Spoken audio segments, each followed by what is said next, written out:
कश्मीर से कन्याकुमारी, ये अब रेलवे नेटवर्क के लिए भी हकीकत बन गया है।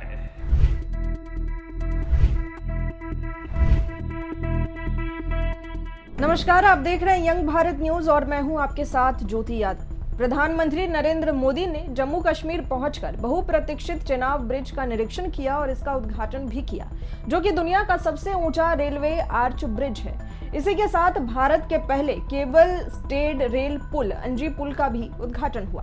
प्रधानमंत्री नरेंद्र मोदी ने 46,000 करोड़ रुपए से अधिक लागत की कई विकास परियोजनाओं का शिलान्यास, उद्घाटन और लोकार्पण के कार्यक्रम में भी हिस्सा लिया।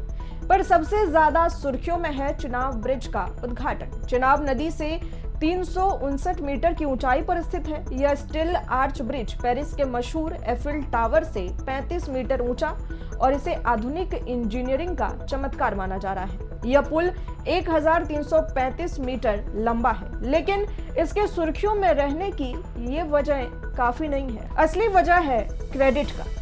लड़ाई अब क्रेडिट लेने पर शुरू हो गई है। चेनाब ब्रिज का निर्माण किसकी सरकार में हुआ और क्रेडिट कौन ले रहा है? आपको बता दें कि इस परियोजना को 1995 में मंजूरी मिली थी, लेकिन इसे गति मिली 2002 से लेकर 2013 के बीच, जब तत्कालीन प्रधानमंत्री डॉक्टर मनमोहन सिंह ने इसके अधिकांश हिस्सों का उद्घाटन किया था। अब 2025 में कांग्रेस ने नरेंद्र मोदी सरकार पर इसका श्रेय लेने का आरोप लगाते हुए पूरे घटनाक्रम का तथ्यात्मक ब्यौरा पेश किया है। जम्मू कश्मीर को रेल मार्ग से जोड़ने की सोच 1990 के दशक में शुरू हुई थी। 1995 में इस परियोजना को केंद्रीय मंजूरी मिली, लेकिन कार्य में रफ्तार 2002 के बाद आई, जब अटल बिहारी वाजपेयी सरकार ने इसे राष्ट्रीय परियोजना घोषित किया। डॉक्टर मनमोहन सिंह के कार्यकाल में कई काम हुए। आइए इस परियोजना की पूरी टाइमलाइन को जानते हैं। 13 अप्रैल 2005 को जम्मू से उधमपुर के बीच 53 किलोमीटर लाइन का उद्घाटन हुआ। फिर 11 अक्टूबर 2008 में अनंतनाग से बारामूला तक 66 किलोमीटर रेल लाइन चालू हुई। 14 फरवरी 2009 में बारामूला से श्रीनगर तक 31 किलोमीटर हिस्सा जुड़ा। 29 अक्टूबर 2009 को अनंतनाग से कांजीगुड़ के बीच 18 किलोमीटर रेल लाइन शुरू हुई। फिर 26 जून 2013 में बनियाल के कांजीगुड़ तक 11 किलोमीटर की ऐतिहासिक टनल लाइन खोली गई। इन चरणों के बाद 135 किलोमीटर लंबी बारामूला कांजीगुड़ लाइन 2013 में पूरी तरीके से चालू हो चुकी थी। कांग्रेस का दावा है कि मोदी सरकार ने 2014 में चुनावी फायदा उठाने के लिए उधमपुर से कटरा तक 25 किलोमीटर की रेल लाइन का उद्घाटन मात्र 39 दिन बाद कर दिया, जो कि पहले से तैयार थी। इसके बाद 2014 से 2024 तक केवल एक ही मुख्य काम हुआ। 111 किलोमीटर का अंतिम और जटिल खंड, इस हिस्से में चेनाब नदी पर बना दुनिया का सबसे ऊंचा रेलवे ब्रिज इंजीनियरिंग का अद्भुत नमूना है। 2005 में शुरू हुए इस पुल को पूरा करने में 19 साल लगे।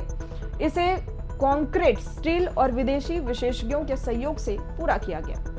कांग्रेस के महासचिव जयराम रमेश का भी इस पर बयान आया है। 6 जून 2025 को कांग्रेस महासचिव जयराम रमेश ने आधिकारिक बयान में कहा कि यह परियोजना कांग्रेस शासन में अपने सबसे बड़े हिस्से तक पहुंच चुकी थी। उन्होंने दावा किया कि मोदी सरकार ने तैयार रेल खंडों के उद्घाटन को अपनी उपलब्धि बनाकर प्रचारित किया है, जबकि असली काम कांग्रेस सरकारों ने किया। उन्होंने कहा कि यह रेलवे लिंक न सिर्फ कश्मीर को भारत के बाकी हिस्सों से जोड़ता है, बल्कि यह हमारी सांस्कृतिक एकता और राष्ट्रीय सफलता का भी प्रतीक है।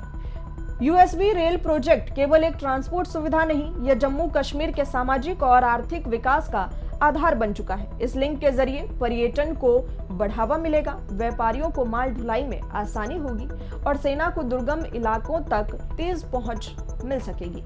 श्रेय की लड़ाई या विकास की जीत, भले ही श्रेय का विवाद इसको लेकर बनाया जा रहा हो, लेकिन इसमें कोई दो राय नहीं है कि ये रेल प्रोजेक्ट भारतीय लोकतंत्र के साझा प्रयासों का परिणाम है। अब यह देश के हर नागरिकों के लिए गर्व का विषय है। क्या आपको लगता है कि ऐसे विकास कार्यों का श्रेय राजनीति से ऊपर होना चाहिए? कमेंट कर अपनी राय जरूर दें। ऐसी खबरों के लिए जुड़े रहें हमारे साथ। हमें यंग भारत सच के साथ।